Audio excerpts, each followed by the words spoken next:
Well, these afternoon pop-up thunderstorms sometimes cause chaos at the airport, delaying flights for hours. So joining us to talk about this is our business weather expert, Paul Walsh. And Paul, what's something that people should just remember or think of right off the bat when it comes to summertime flights? Well, Alex, I'm both a frequent flyer and also a former aviation meteorologist back before electricity. So I look at this very differently than other people might.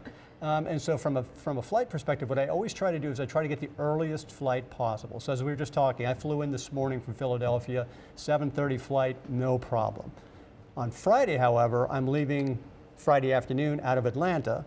Because of the fact that we know that there's going to be pop-up thunderstorms almost every day, I'm planning on the fact that I may be delayed. So if you've got the afternoon flight, you kind of have to pre-think. You do. You have to sort of get ready for it. Be ready to be frustrated, bring reading materials, and for me, of course, Friday is also Friday the 13th, so I'm really counting on a really screwed up flight. Exactly. If you have to be there, time crunch, try to go for the morning one, though.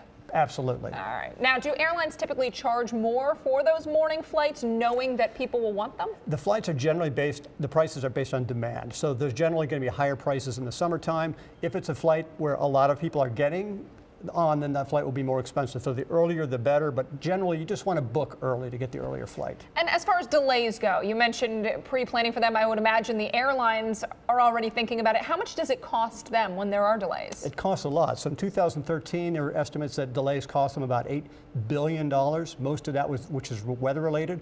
The overall economy is impacted as well. There's another study that says that airline delays cost about $31 billion to the overall economy. So it's a big economic problem. But airlines are getting more and more sophisticated in the way they use weather data and the way they schedule flights. So they're actually getting better. The trends are getting better, but it doesn't really feel like that on Friday the 13th in the afternoon when there's a storm over the field. So moral of the story is be patient. They're trying to do what they can, and you have to kind of pre-plan for it. Exactly. All right, Paul Walsh, thank you so much for joining us. Thank you. Back to you.